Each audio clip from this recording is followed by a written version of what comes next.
Students, सो बेटा ये दूसरा वीडियो है, ये अनदर वीडियो है एक्सप्लेनेशन का history chapter 2 MP board book है आपकी क्लास 8 की। ठीक है, तो इसके पहले हमने काफ़ी सारे वीडियोस देखे इस चैप्टर के। अब हम आते हैं अपने नेक्स्ट टॉपिक पर, लैंड रेवेन्यू पॉलिसी। ठीक है, तो ये जो एक पॉलिसी थी लैंड रेवेन्यू, जिसके तहत के जो है ज़मीनों का टैक्स किस तरह से भरा जाए, कैसे भरा जाए, कितना भरा जाए और कब भरा जाए, इस पॉलिसी में ये सब कुछ था। ठीक है, तो चलिए हम देखते हैं।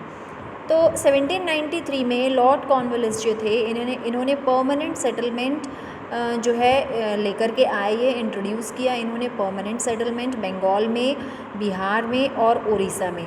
क्यों इंट्रोड्यूस किया? ताकि कंपनी की जो इनकम है, जो आय है, वो बढ़े। ठीक है, इस सिस्टम के अंतर्गत क्या था बेटा कि जो ज़मींदार थे, जिनकी ज़मीनें थी, है ना, वो उनको उनकी ज़मीन का मालिक बना दिया गया। ठीक है, ऑलरेडी वो मालिक थे, बट फिर भी रिटन पेपर में उन्हें मालिक बना दिया गया। ठीक है, their right of ownership was made hereditary.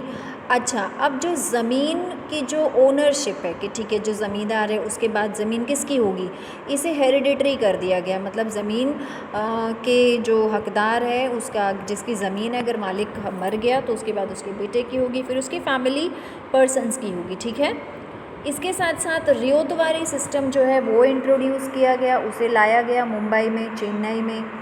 Those who ploughed the field were landowners and they directly paid tax to the company. जो ज़मीन को जोतते थे, ठीक है, प्लाफ्ट मतलब ज़मीन को जोतना, हल के द्वारा जोतना या ट्रैक्टर से जोतना। तब उस समय हल से और बैलों के हेल्प से ज़मीन को जोता जाता था। तो जो भी अपने खेतों को जोतेंगे वो उस ज़मीन के मालिक रहेंगे और वो डायरेक्टली किसे टैक्स देंगे? कंपनी को टैक्स देंगे। ठीक है, the peasants lost the right of land ownership failing to pay the revenue. अच्छा, अब जिसने भी अगर रेवेन्यू पे नहीं किया, लगान जिसने भी नहीं भरा, तो ज़मीन उसके हाथों से चली जाएगी। सो ये जो सिस्टम लेकर के ये अंग्रेज़ आए, ये सिस्टम जो था बिल्कुल हमारे जो एग्रीकल्चर है उसे क्या कर दिया सिस्टम ने, एकदम से एक झटका दिया। ठीक है, एट द मोमेंट ये जो सिस्टम था ये बिल्कुल भी लोगों को, किसानों को पसंद नहीं आ रहा था। उनको बिल्कुल भी उनकी जो आमदनी थी, जो उनकी खेती किसानी थी, उसे स्लम्प कर दिया, बर्बाद कर दिया। ठीक है, जो पीजेंट्स थे एकदम से, मतलब आप समझ सकते हैं कि जो सिस्टम है प्रोडक्शन को, है ना, जो प्रोडक्शन हो रहा था उसे बिल्कुल ख़त्म कर दिया, झुका दिया। क्योंकि भाई जब प्रोडक्शन करने के लिए, खेती किसानी करने के लिए जब किसान के पास पैसे नहीं होंगे तो वो किस तरह से अच्छे से खेती किसानी कर पाएगा। ठीक है, पीजेंट्स जो थे बेटा, जो किसान थे, उनको एक्सप्लॉइट किया गया कि आप कैसे भी करके लगान भरो, आपको भरना है, हमें नहीं पता आप कैसे खेती किसानी कर रहे हो, हमें सिर्फ इस चीज़ से मतलब है कि आप जो है समय पर लगान को भरो। ठीक है, अब किसान तो बेचारा समय पर लगान भर रहा था, ठीक है, लेकिन उसका वहाँ पर एक्सप्लॉयटेशन हो रहा था, उसे प्रताड़ित किया जा रहा था। लेकिन वहीं दूसरी तरफ जो स्टेट कॉफर, जो राज्य का जो खजाना था, कोष आप जैसे बोल सकते हैं, वो था, वो क्या होता जा रहा था? बढ़ता जा रहा था।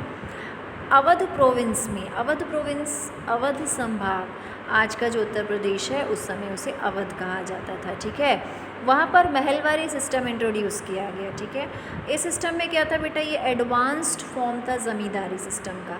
एक्चुअली होता क्या था बेटा कि अंग्रेज़ जो थे, ब्रिटिशर्स जो थे ना, वो अपने फ़ायदे के लिए नए नए सिस्टम लागू, नए एक्ट लागू करते रहते थे हमारे यहाँ, हमारे लोगों को बेवकूफ़ बना करके। ठीक है, उनका फ़ायदा उठाते थे। ओके, अब इस सिस्टम में ये था कि under this system tax was fixed for every महल, गांव को महल कहा गया। ठीक है, इस सिस्टम में ये था कि हर विलेज का टैक्स पे था, फिक्स था कि ये वाला गांव 6 रुपया देगा, ये वाला गांव 10 रुपया देगा। इस तरह से फ़िक्स रेट, जैसे आप शॉप्स में जाते हैं ना कि भाई हाँ, इस कपड़े की फ़िक्स रेट ही है, तो वैसे ही फ़िक्स रेट, फ़िक्स जो है टैक्स कर दिया गया। ठीक है, आगे बढ़ते हैं हम, पेज नंबर 21 में आते हैं। यहाँ पर ब्लू बॉक्स में कुछ दिया हुआ है, पढ़ लेते हैं इसे भी। British government had to incur losses due to permanent system as the zamindars oppressed peasants and benefited themselves more than the government. अच्छा, एक तरफ ब्रिटिश गवर्नमेंट को फ़ायदा भी हो रहा था, एक तरफ नुकसान भी हो रहा था। फ़ायदा ये हो रहा था कि पैसे बढ़ रहे थे, नुकसान ये हो रहा था कि लोगों का जो है विश्वास उन पर से जा रहा था। जिसमें से एक जो सिस्टम था ज़मींदारी सिस्टम, ये वाला लागू करके तो इन्होंने क्या कर लिया, अपनी बैंड बजा ली, ठीक है। फिर under the Ryotwari system, the ryot और the cultivator was the owner of the land and he had to settle the terms of revenue. अब रियोतवारी सिस्टम ले आए। रियोतवारी सिस्टम में क्या था कि जो लैंड को जोत रहा है ना, रियोत जो है, रियोत कहा गया इसमें, वही ज़मीन का मालिक है और वही सारे जो है टैक्स चुकाएगा, अब चाहे वो इस काबिल हो या ना हो। देन महलवारी सिस्टम, पीजेंट्स को कोई अधिकार नहीं था ज़मीन का। गांव में पूरे गांव के लिए जितना टैक्स हुआ तो उस गांव के हर बंदे को उतना टैक्स भरना है, भले गांव के कुछ किसानों की जो है प्रोडक्शन अच्छी हुई हो या ना हुई हो, ठीक है। आगे बढ़ते हैं। तो वो यहाँ पे क्या रहा था बेटा कि as a result the British land revenue system की वजह से जो लैंड थी वो क्या बन गई थी, एक कोमोडिटी बन गई थी अंग्रेज़ों के लिए। कोमोडिटी मतलब एक ज़रूरत की चीज़ बन चुकी थी अंग्रेज़ों के लिए, जिसे वो आसानी से ख़रीद सकते थे, बेच सकते थे, अपने फ़ायदे के लिए इस्तेमाल कर सकते थे। Easy ownership of land attracted people towards the land. अच्छा, अब यहाँ पर इन्होंने क्या किया, लालच दिया किसानों को कि सस्ते दामों में ज़मीनें खरीदो और बेचो।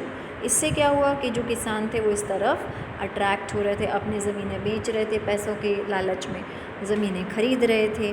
वहीं दूसरी तरफ जो कॉटेज इंडस्ट्री है बेटा, कॉटेज इंडस्ट्री मतलब कुटीर उद्योग, जो छोटे छोटे उद्योग होते हैं ना हमारे यहाँ, कपड़े सिलाई मशीनों से काम करना, कपड़े बनाना, ये सब, ये क्या थे, ये बिल्कुल ख़त्म होने की कगार पर आ चुके थे।